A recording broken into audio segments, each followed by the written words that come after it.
दोस्तों, अगर आपको साइको थ्रिलर मूवीज देखने का शौक है तो जो मूवी आज हम एक्सप्लेन करने वाले हैं वो आपके रोंगटे खड़े कर देगी। इस मूवी का नाम है जूलियाज आइज यानी जूलिया की आंखें। ये एक स्पेनिश मूवी है जो सन 2010 में रिलीज हुई थी। इसकी IMDb रेटिंग है 6.7। तो आइए अब देर न करते हुए इस मूवी की कहानी पर चलते हैं। और हाँ, उससे पहले इस वीडियो को लाइक और चैनल को सब्सक्राइब करना ना भूलें। दोस्तों, फिल्म की शुरुआत में हमें दिखाया जाता है कि रात का वक्त है। तेज बारिश के बीच रह रहकर बिजली चमक रही है। एक अंधेरे कमरे में एक गाने की धुन के बीच एक औरत रोते हुए किसी साये से बात करते हुए उसे कोस रही है। हालांकि वो साया दिखाई नहीं देता। इसके बाद वो औरत अंदाजे से सदे हुए कदमों के साथ सीढ़ियां नीचे उतरते हुए बेसमेंट में जाने लगती है। वहां पहुंचकर वो अपने जूते निकालकर स्टूल पर खड़ी हो जाती है जिसके ऊपर एक रस्सी का फंदा लटक रहा है। वो औरत उस फंदे को अपने गले में डाल लेती है, लेकिन फिर अचानक कुछ सोचकर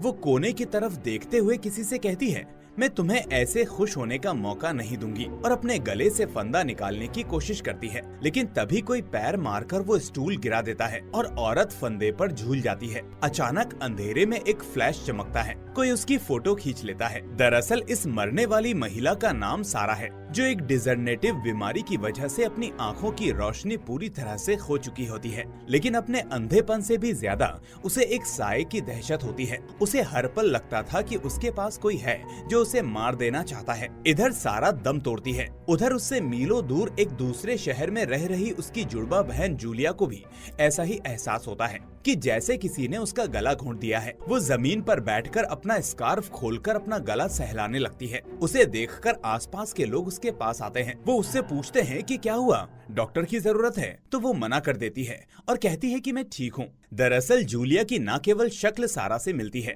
बल्कि वो सारा की तरह ही डिजनरेटिव बीमारी की शिकार है। ये एक ऐसी बीमारी है जिसमें धीरे धीरे आंखों की रोशनी पूरी तरह से चली जाती है। हालांकि जूलिया की अभी 20% रोशनी ही कम हुई है, लेकिन जल्द ही इलाज न होने पर उसकी भी रोशनी पूरी तरह से चले जाने का खतरा है। कोई भी सदमा लगने पर उसकी आंखों की रोशनी गिर जाती है। जूलिया को एहसास होता है कि शायद सारा किसी मुसीबत में है। वो पिछले 6 महीने से सारा से नहीं मिली है, लेकिन किसी अनहोनी की आशंका में वो तुरंत अपने पति आईजैक के साथ सारा के घर के लिए चल देती है। वो रास्ते में सारा को फोन भी लगाती है, लेकिन फोन नहीं उठता। सारा के यहाँ पहुँचने पर वो दरवाजे पर दस्तक देते हैं, लेकिन दरवाजा नहीं खुलता। इस पर जूलिया का पति आईजैक दरवाजे का शीशा तोड़ देता है और दोनों अंदर चले जाते हैं। वहाँ जूलिया सारा को पुकारते हुए उसे ढूंढने लगती है। तभी आईजैक की नजर बेसमेंट में पड़े सारा के जूते पर पड़ती है। वो नीचे जाकर देखता है तो सारा को फंदे पर झूलता देख जैसे उसकी सांसें रुक जाती हैं। उसकी हालत देखकर उसके पीछे आई जूलिया समझ जाती है कि बेसमेंट में जरूर कुछ गड़बड़ है। आईजैक उसे सारी बात बताकर किसी तरह उसे संभालता है। उनकी सूचना पर पुलिस भी वहाँ पहुँच जाती है।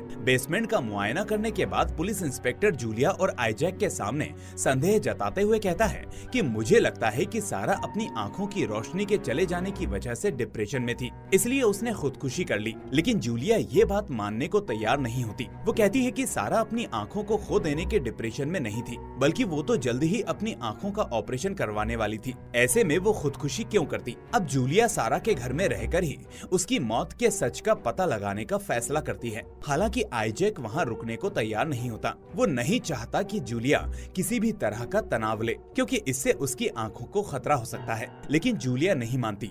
आखिर उसकी जिद के आगे आईजैक हथियार डाल देता है। वो और आईजैक सारा के घर की तलाशी लेने लगते हैं। इस बीच आईजैक कुछ पलों के लिए घर से बाहर जाता है तो जूलिया को वहाँ किसी के होने का एहसास होता है। हालांकि उसे कोई दिखाई नहीं देता। वो डर के मारे कमरे की दीवार से पीठ टिकाकर बैठ जाती है। तभी आईजैक लौट आता है, लेकिन जूलिया आईजैक को इस बारे में कुछ नहीं बताती। अगली सुबह दोनों सारा के फ्यूनरल के लिए कब्रिस्तान जाते हैं। वहाँ उन दोनों के अलावा और कोई नहीं होता। वो सारा को याद कर ही रहे होते हैं कि अचानक एक बूढ़ा सा आदमी वहाँ प्रकट हो जाता है। वो उन्हें एक गुलदस्ता देकर अपना परिचय सारा के पड़ोसी ब्लास्को के रूप में देता है। इसके बाद वो वहाँ से दूर खड़ी एक कार की तरफ इशारा करके जूलिया से कहता है कि ये फूल मेरी बेटी लिया ने भेजे हैं। मैं सारा को ज्यादा नहीं जानता था, लेकिन मेरी बेटी अक्सर सारा के साथ वक्त गुजारती थी। सारा उसे कभी कभी किताबें दिया करती थी। सारा की मौत से मेरी बेटी इतनी टूट चुकी है कि वो बाहर नहीं आना चाहती। जाते जाते ब्लास्को पूछता है कि क्या सारा ने कोई सुसाइड नोट छोड़ा है,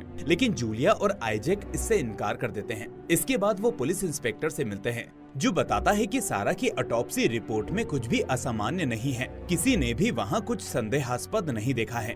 ऐसा कुछ भी नहीं मिला है जिसके आधार पर ये कहा जा सकता हो कि सारा के साथ कोई था या उसकी हत्या हुई है।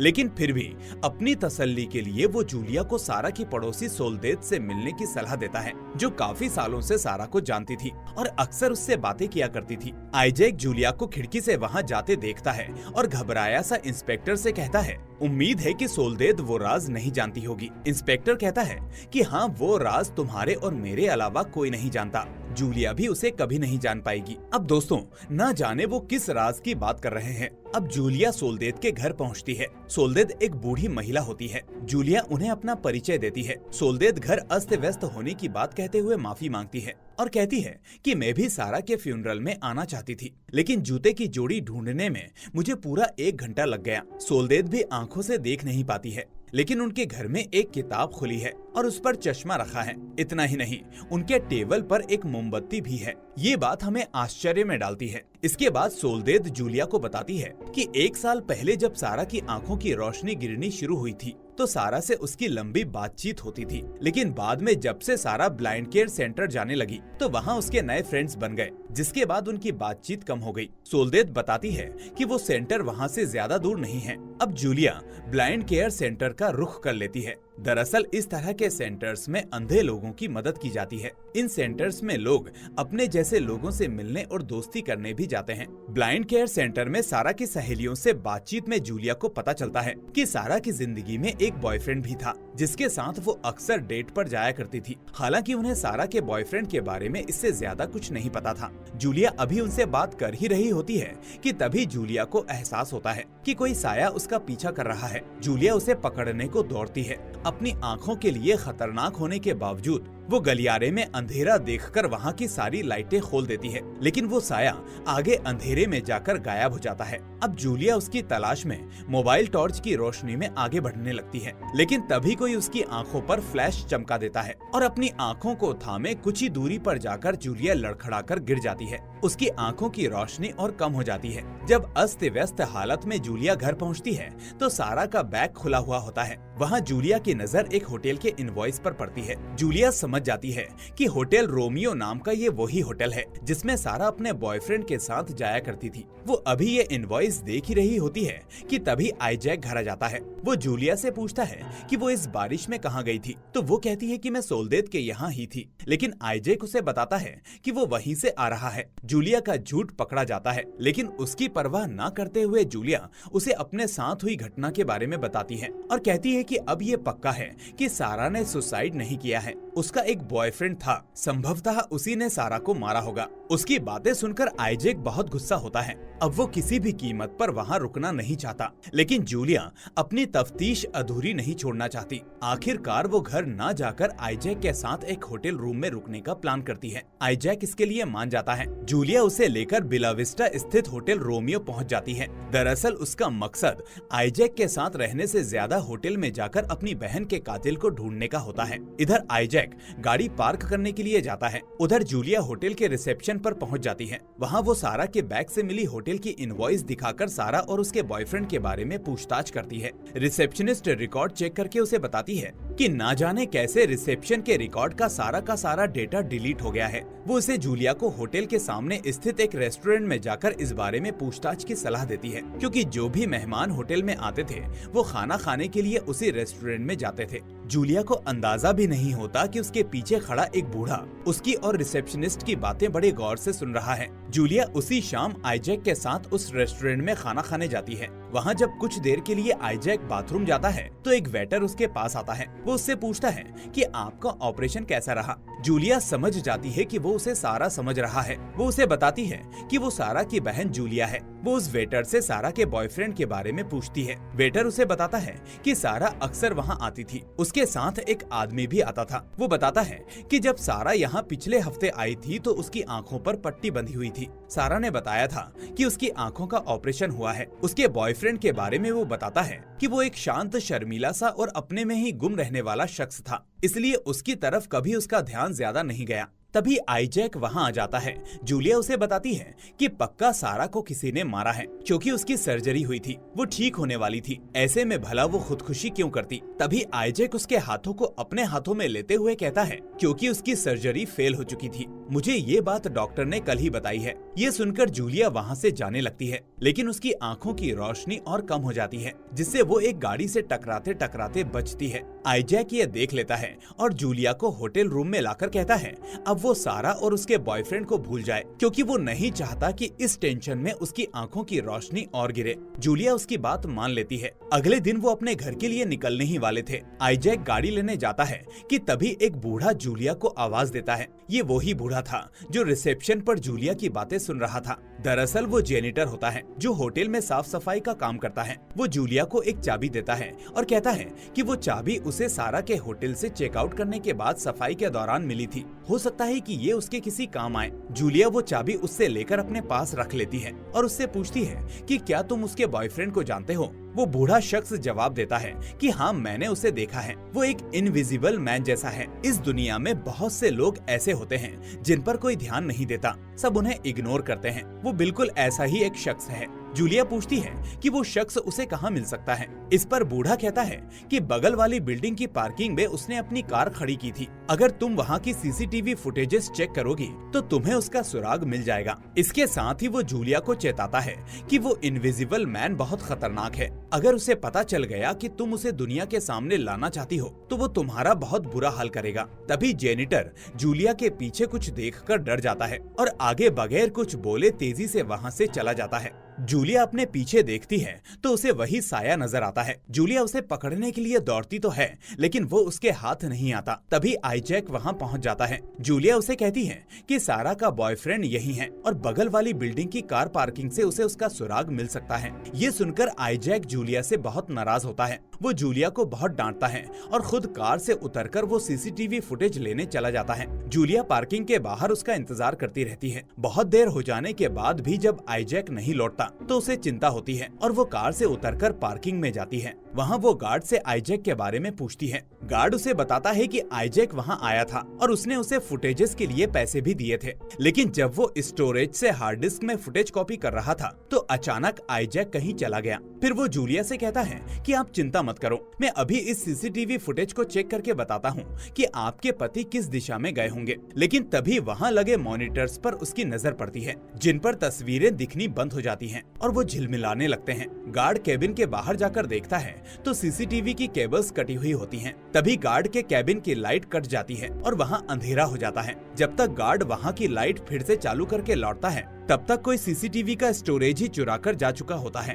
जूलिया समझ जाती है कि ये सब काम उस साए का ही है जो लगातार उसका पीछा कर रहा है। अब जूलिया पुलिस को फोन कर देती है। पुलिस तुरंत मौके पर पहुंच जाती है। जूलिया वहां इंस्पेक्टर को सारी बात बताते हुए उससे उस साए को ढूंढने के लिए कहती है। पुलिस कहती है कि जब वो इनविजिबल है तो हम उसे कैसे ढूंढेंगे। इस पर जूलिया को उस बूढ़े जेनिटर का ख्याल आता है जिसने उसे इस इनविजिबल मैन के बारे में बताया था। वो पुलिस के साथ होटल के बेसमेंट में बने बूढ़े के कमरे में जाती है, लेकिन वहाँ पहुंचकर उसके तोते उड़ जाते हैं। दरअसल उनके वहाँ पहुँचने से पहले ही वो साया लाइट की तार काटकर बाथटब में पानी के करंट पैदा करके उस बूढ़े का खून कर चुका होता है। वो ये काम इतनी सफाई से करता है कि वो कत्ल नहीं बल्कि हादसा लगता है। अब जूलिया इतना घबरा जाती है कि उसकी आंखों की रोशनी और कम हो जाती है और वो लड़खड़ाकर गिर जाती है। पुलिस उसकी हालत देखकर उसे अस्पताल में भर्ती करवा देती है। वहाँ डॉक्टर जूलिया से कहता है कि अब उसकी आंखें ज्यादा दिन नहीं चलेंगी, जल्दी से जल्दी कोई डोनर मिलते ही उसका ऑपरेशन करना होगा। लेकिन इस हालत में भी जूलिया के दिमाग में सारा और उसके हत्यारे का ही ख्याल चल रहा होता है। वो एक बार फिर से सारा के पड़ोसी सोल्देद के यहाँ पहुँचती है और उससे सारा के बॉयफ्रेंड के बारे में पूछती है। ये सुनकर सोल्देद आश्चर्य से कहती है कि मुझे तो मालूम ही नहीं कि सारा का कोई बॉयफ्रेंड भी था। इसके बाद वो आईजैक के अचानक लापता होने पर भी दुख जताती है और जूलिया से कहती है कि मुझे लगता है आईजैक गायब नहीं हुआ है बल्कि तुम्हें छोड़कर चला गया है। इसके बाद सोल्देद अपनी कहानी सुनाती है कि किस तरह वो भी अपने पति और बेटे के साथ रहती थी, लेकिन उसकी आदतें पसंद न होने की वजह से उसका पति उसे छोड़कर चला गया। वो बताती है कि उसके चले जाने के सदमे से ही वो अंधी हो गई, जिसके बाद लगातार 10 साल उसके बेटे एंजल ने उसकी सेवा की, लेकिन फिर वो भी उसे छोड़कर चला गया। जूलिया सोल्डेज से कहती है कि आइजैक ऐसा कभी नहीं कर सकता, वो उसे कभी छोड़कर नहीं जाएगा। उसी रात जूलिया को इंस्पेक्टर का फोन आता है। वो उसे मिलने के लिए मोटेल ओएसिस बुलाता है। वो जूलिया को बताता है कि ये वही जगह है जहाँ से पिछली रात आइजैक के क्रेडिट कार्ड से ट्रांजैक्शन हुआ है। हालांकि ये एक ऑटोमोटेड होटल है, ऐसे में वहाँ कोई स्टाफ काम नहीं करता, लिहाजा वहाँ आइजैक को पहचानने वाला भी कोई नहीं। लेकिन होटल की तलाशी में वहाँ के एक कमरे से इंस्पेक्टर को एक वेडिंग रिंग मिली है जो आइजैक की है। ऐसे में साफ है कि आइजैक रात को उस कमरे में ठहरा था। इंस्पेक्टर अंदेशा जताता है कि आइजैक का किडनैप नहीं हुआ, बल्कि वो जूलिया से पीछा छुड़ाने के लिए इधर उधर छुप रहा है। वो दोनों बात कर ही रहे होते हैं कि तभी एक कांस्टेबल वहाँ आता है और बताता है कि पेट्रोल पार्टी ने सारा के घर मोमबत्ती जलती देखी है, शायद वहाँ कोई घुस आया है। ये सूचना मिलते ही जूलिया और इंस्पेक्टर दोनों सारा के घर की तरफ रवाना हो जाते हैं। वहाँ पहुंचकर घर की तलाशी के दौरान इंस्पेक्टर को बेड पर रखा एक नोट मिलता है। वो उस नोट को खोल ही पाता है कि उसे बेसमेंट से जूलिया के चिल्लाने की आवाज आती है। वो फौरन वहाँ पहुँचता है। वहाँ आइजैक की लाश एक फंदे से झूल रही होती है। आइजैक की डेड बॉडी देखकर जूलिया को एक जबरदस्त झटका लगता है और उसकी आंखों की रोशनी पूरी तरह से चली जाती है। इंस्पेक्टर जूलिया को हॉस्पिटल में भर्ती करा देती है। उधर इंस्पेक्टर ने सारा के घर से मिले नोट को फोरेंसिक जांच के लिए भेज दिया था। इसके कुछ समय बाद इंस्पेक्टर जूलिया से मिलने हॉस्पिटल जाता है। वो जूलिया को बताता है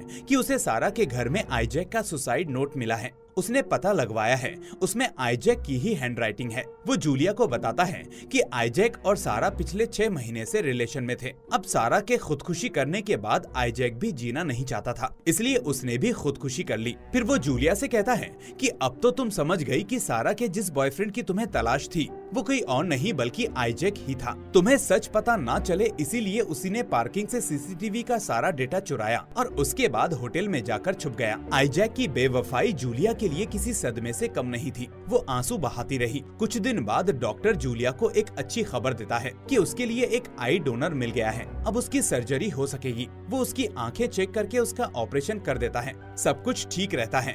अब डॉक्टर जूलिया की आंखों पर पट्टी बांध देता है और उसे 2 हफ्ते हॉस्पिटल में ही रहकर आराम की सलाह देता है। लेकिन जूलिया सारा के घर रहने की जिद करती है। आखिर डॉक्टर उसकी जिद के आगे झुक जाता है और उसे घर जाने की इजाजत दे देता है। लेकिन वो उसे नसीहत देता है कि 2 हफ्ते से पहले किसी कीमत पर भी वो पट्टी ना खोले, वरना उसकी आंखें कभी ठीक नहीं होंगी। डॉक्टर 2 स्टाफ के साथ उसे घर भेज देता है और कहता है कि जब तक उसकी पट्टी खुलती है रोज एक केयर टेकर उसके घर पर जाएगा जो उसकी देखभाल करेगा। घर का दरवाजा खोलकर अंदर जाते हुए स्टाफ से जूलिया का बैग गिर जाता है जिसमें एक घंटी वाली चाबी गिरती है। जूलिया को तुरंत उस चाबी का ध्यान आता है और वो स्टाफ से उस चाबी को घर में रखे सामान में लगाकर देखने को कहती है ताकि उसे पता चल सके कि वो चाबी कहाँ की है। घर में रखी कोई भी अलमारी या ड्रॉअर उस चाबी से नहीं खुलती। स्टाफ वो चाबी होल्डर पर टांग कर वहाँ से चला जाता है। उसी रात कोई उस होल्डर से वो चाबी उतार कर ले जाता है। अगले दिन जूलिया के यहाँ हॉस्पिटल का केयर टेकर पहुँचता है जिसका नाम इवान होता है। इवान दिन भर जूलिया के साथ रहकर उसकी देखभाल करता है।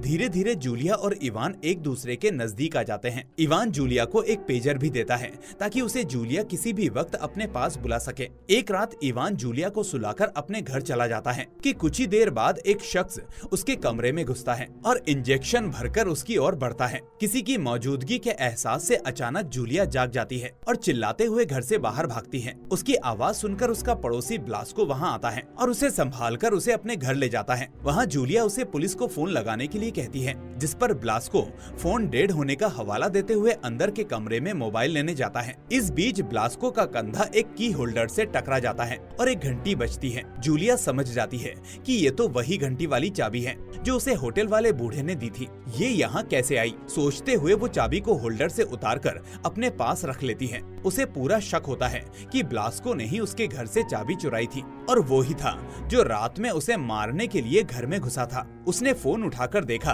तो फोन डेड नहीं था। अब जूलिया घबरा गई और वहाँ से भी बाहर भाग आई। उसने इवान को जल्दी से अपने पास आने को कहा। इवान तुरंत वहाँ पहुँच गया और जूलिया को अपने घर ले आया। वो जूलिया से कहता है कि उसे घबराने की जरूरत नहीं है, आज रात वो उसके साथ ही रहेगा और वो बिस्तर लेने दूसरे कमरे में चला जाता है। इतने में ही जूलिया को खिड़की पर किसी की आहट सुनाई देती है। वो वहाँ जाकर देखती है तो वहाँ एक लड़की होती है। ये उसके पड़ोसी ब्लास्को की बेटी लिया होती है। जूलिया उससे डरकर पीछे हटती है तो लिया कहती है कि डरो मत, मत, मैं तुम्हें यहाँ मारने नहीं आई हूँ। तुम्हें लगता है कि मेरे पिता तुम्हें मारना चाहते हैं क्योंकि उन्होंने ही वो घंटी वाली चाबी चुराई थी, लेकिन ऐसा नहीं है। दरअसल वो चाबी मैंने चुराई थी और तुम्हें खतरा मेरे पिता से नहीं बल्कि उस केयरटेकर इवान से है। उसी ने तुम्हारी बहन सारा की जान ली थी और अब वो तुम्हें भी अंधा करना चाहता है। जूलिया को लिया की बात पर भरोसा नहीं होता। वो कहती है कि इवान मेरे साथ ऐसा क्यों करेगा। लिया कहती है कि मेरी बात पर भरोसा करो, वो केयरटेकर के भेष में एक कातिल है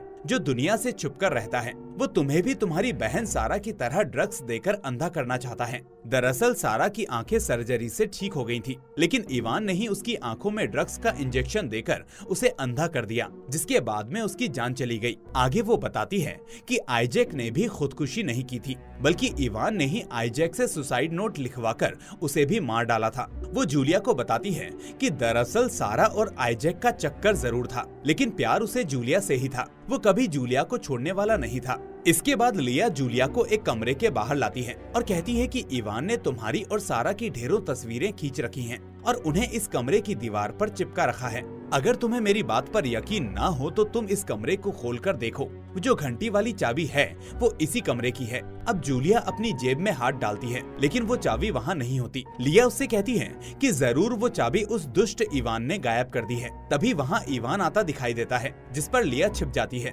जूलिया उससे घंटी वाली चाबी के बारे में पूछती है तो वो जमीन से चाबी उठाने का बहाना करता है और उसे ये कहकर अपने पास रख लेता है कि वो मेरे पास सुरक्षित रहेगी। इसके बाद वो चाय बनाने के लिए वहाँ से चला जाता है। तभी लिया वहाँ आती है और जूलिया को लेकर वहाँ से भागने लगती है, लेकिन मेन डोर बंद होता है। इस पर वो जूलिया को लेकर बाथरूम की तरफ आती है और कहती है कि मैं इवान से चाबी लेने की कोशिश करूंगी, तब तक तुम यही मेरा इंतजार करना। तभी इवान वहाँ आ जाता है और जूलिया को लेकर कमरे की तरफ बढ़ने लगता है, लेकिन जूलिया बहाना बनाकर बाथरूम में आ जाती है। उधर लिया चाकू लिए एक तरफ छिप जाती है ताकि इवान पर वार करके उससे चाबी ले सके। तभी जूलिया को बाहर से कुछ ठोकने की आवाज आती है। जूलिया को कुछ भी समझ में नहीं आ रहा होता कि वो लिया पर भरोसा करे या इवान पर। उसके सामने सब कुछ तभी साफ हो सकता था जब वो अपनी आंखों से देख पाती, लेकिन अभी उसकी पट्टी खुलने में 4 दिन बाकी थे। आखिरकार वो रिस्क लेने का फैसला करती है और अपनी आंखों की पट्टी हटा देती है। खुशकिस्मती से उसकी आंखों की रोशनी वापस आ चुकी थी। वो बाथरूम से बाहर आती है। सामने लिया के दिखाए कमरे का दरवाजा खुला होता है। जूलिया उसमें जाकर देखती है तो सकते में रह जाती है। वहाँ पूरी दीवार पर जूलिया के साथ ही सारा के ही फोटोग्राफ्स चिपके हुए होते हैं। उसे भरोसा हो जाता है कि लिया एकदम सच कह रही थी। अब वो वहाँ से डरकर बाहर आती है तो गलियारे में किसी चीज से टकरा जाती है। वो देखती है कि किसी ने लिया के मुंह में चाकू घुसेड़कर खून से तरबतर करते हुए उसे दीवार से ठोककर बहुत बेदर्दी से मार डाला है। वो वहीं बैठकर अपनी आंखों को ढककर रोने लगती है। तभी इवान वहां आता है। जूलिया को पता है कि अगर इवान को पता चल गया कि वो देख सकती है और उसे उसकी सच्चाई पता चल गई है तो इवान उसे भी मार डालेगा। वो झूठ मूठ कहती है कि लिया ने मुझे तुम्हारे बारे में बहुत बुरा भला कहा है। सच्चाई जानने के लिए मैंने अपनी आंखों की पट्टी खोल ली, लेकिन मुझे कुछ दिखाई नहीं दे रहा। इवान कहता है कि लिया अपने पिता ब्लास्को को बचाना चाहती है, इसलिए तुमसे झूठ बोल रही है। इसके बाद वो जूलिया को लेकर चाय बनाने के लिए किचन में आ जाता है। वहाँ जूलिया देखती है कि इवान उसके प्याले में कोई ड्रग मिला रहा है। जब वो चाय पीने बैठते हैं तो जूलिया चाय पीने का नाटक करती है और चीनी कम होने की बात कहती है। इवान के चीनी लाने के लिए उठते ही वो प्याले बदल देती है, लेकिन चाय को हिलता देख इवान को शक हो जाता है। वो जान चुका होता है कि जूलिया अब सब कुछ देख सकती है, लेकिन अपने शक को पुख्ता करने के लिए वो उसे एक फ्रीजर के पास लाता है। फ्रीजर खोलते ही जूलिया की आंखें डर से फट जाती हैं। वहाँ एक लाश रखी होती है जिसके कपड़ों पर इवान लिखा होता है। जूलिया समझ जाती है कि ये वही केयरटेकर है जिसे हॉस्पिटल से भेजा गया था, लेकिन नकली इवान उर्फ इनविजिबल मैन ने उसे मारकर खुद उसकी जगह जूलिया के साथ रहने लगा था। अब जूलिया उससे पूछती है कि तुम कौन हो, तुम मेरे साथ ये सब क्यों कर रहे हो, तुमने मेरी बहन को क्यों मारा। तो इस पर इनविजिबल मैन गुस्से से कहता है क्योंकि दुनिया मेरे जैसे लोगों को इग्नोर करती है, मेरे जैसे लोगों को कोई प्यार नहीं करता, हमारा कोई दोस्त नहीं होता, लड़कियां भी हमें पसंद नहीं करती। यही वजह थी कि मैं सबसे छुपकर रहता था और कपड़े भी ऐसे पहनता था ताकि कोई मुझे पहचान ना सके। लेकिन एक दिन मैंने पाया कि अंधी लड़कियां मुझे महसूस कर सकती हैं। एक दिन ऐसे ही मेरी मुलाकात तुम्हारी बहन से हुई। वो मुझे देख नहीं सकती थी, लेकिन वो मुझे महसूस कर सकती थी। हम दोनों बहुत खुश थे, लेकिन तुम्हारी बहन अपनी आंखों की रोशनी चाहती थी। अगर ऐसा हो जाता तो वो भी बाकी दुनिया की तरह मुझे इग्नोर करती और मुझे छोड़कर चली जाती, इसलिए मैंने उसे अंधा कर दिया। अंधे होने के बाद भी वो हमेशा रोती कलपती थी और मरना चाहती थी, तो मैंने उसे मौत देकर उसका काम आसान कर दिया। इसके बाद वो जूलिया से कहता है कि सारा तो नहीं है, अब मुझे तुमसे प्यार है, अब मैं तुम्हें भी अंधा कर दूंगा ताकि हम हमेशा साथ रह सकें। ये सुनकर जूलिया बहुत डर जाती है। डर और तनाव से उसकी आंखों की रोशनी फिर से गिरने लगती है। वो किसी तरह इनविजिबल मैन के चंगुल से निकलकर भागती है और पड़ोसी सोल्देद के यहाँ पहुँच जाती है। वो उसे पुलिस को फोन करने के लिए कहती है, लेकिन वो फोन कर पाती इससे पहले ही इनविजिबल मैन वहाँ पहुँच जाता है। जूलिया चाकू उठाकर उससे दूर ही रहने के लिए कहती है कि तभी इनविजिबल मैन की आवाज उसे चौंका देती है। वो सोल्देद से कहता है कि माँ, फोन नीचे रख दीजिए। ये सुनकर जूलिया समझ जाती है कि इनविजिबल मैन कोई और नहीं बल्कि सोल्देद का बेटा एंजेल है, जो उसे छोड़कर चला गया था। सोल्देद अपने बेटे को देखकर खुश हो जाती है। जूलिया उसे बताती है कि उसका बेटा कातिल है और उसने सारा और आईजैक को मारा है, लेकिन यहाँ सोल्देद उल्टे जूलिया के सिर पर फोन मारकर उसे बेहोश कर देती है। अब वो एंजेल से कहती है कि मुझे पता था कि तुम जरूर वापस आओगे, क्योंकि मेरे बगैर तुम एक छाया भर हो। दरअसल सोल्देद हमेशा एंजेल के मन में ये बात भरती रहती थी कि उसके बिना वो कुछ नहीं कर सकता। अगर वो नहीं रही तो दुनिया उसे इग्नोर करेगी। यही वजह थी कि जब वो घर से बाहर निकलकर गया तो दुनिया के इग्नोर करने के डर से छुपकर रहने लगा। तभी एंजेल की नजर वहाँ खुली पड़ी किताब और उस पर रखे चश्मे के साथ ही अधजली मोमबत्ती पर पड़ती है। वो समझ जाती है कि उसकी माँ अंधी नहीं है, बल्कि अंधे होने का नाटक कर रही है ताकि वो हमेशा उसके साथ रहे और उसकी सेवा करे। उसे अपनी माँ पर इतना गुस्सा आता है कि वो उसकी आंखों में केमिकल वाला इंजेक्शन लगाकर उसे हमेशा हमेशा के लिए अंधा कर देता है। इसके बाद वो बेहोश जूलिया को उठाकर सारा के घर के बेसमेंट में ले आता है। वहाँ वो अपनी पैंट में चाकू रखकर जूलिया के होश में आने का इंतजार करता है। जूलिया को होश आता है तो एंजेल उसे कहता है कि मुझे पता है तुम्हारी आंखों की रोशनी लगातार गिर रही है। जब तुम पूरी तरह से अंधी हो जाओगी तो मैं तुम्हें लेकर कहीं दूर चला जाऊंगा। और ये कहते हुए जूलिया को किस करने लगता है। तभी जूलिया मौका पाकर चाकू उसके पीछे से निकालकर उसके पैर में मार देती है। एंजेल दर्द से चिल्लाने लगता है और अपना पैर थामकर बैठ जाता है। अब जूलिया समय न गवाते हुए तुरंत इंस्पेक्टर को फोन मिलाती है और उसे सारी बात बताकर सारा के यहाँ आने को कहती है। तभी लड़खड़ाता हुआ एंजेल वहाँ आ जाता है। जूलिया छिपने के लाखों जतन करती है, लेकिन एंजेल कमरे का फ्लैश चमकाकर उसे ढूंढ लेता है। वो उसे मारने ही वाला होता है कि तभी इंस्पेक्टर अपनी टीम के साथ वहां पहुंच जाता है। इंस्पेक्टर को देखकर एंजेल उससे छिपने के लिए अंधेरे की आड़ लेता है, लेकिन कोई फायदा नहीं होता। इंस्पेक्टर उसके चेहरे पर रोशनी फेंकता है। उसका चेहरा सबकी नजर में आ जाता है। जैसे ही इंस्पेक्टर उसे पकड़ने आगे बढ़ता है तो वो अपने हाथ में रखे चाकू से अपना ही गला काट लेता है। जूलिया को अब हमेशा के लिए उस काले साए से मुक्ति मिल जाती है। अब वो हॉस्पिटल जाती है, जहां उसने आईजैक की बॉडी को सुरक्षित रखवाया होता है ताकि उसका चेहरा देखकर वो उसे गुड बाय कह सके। और यही होता है इस कहानी का दी एंड। तो दोस्तों, ये कहानी आपको कैसी लगी हमें कमेंट करके जरूर बताना। साथ ही अगर चैनल पर नए हैं तो इसे सब्सक्राइब करके नोटिफिकेशन बेल को भी दबा देना। अब मैं मिलूंगा आपसे अगली ऐसी ही शानदार मूवी के साथ। Till then, take care and thanks for watching.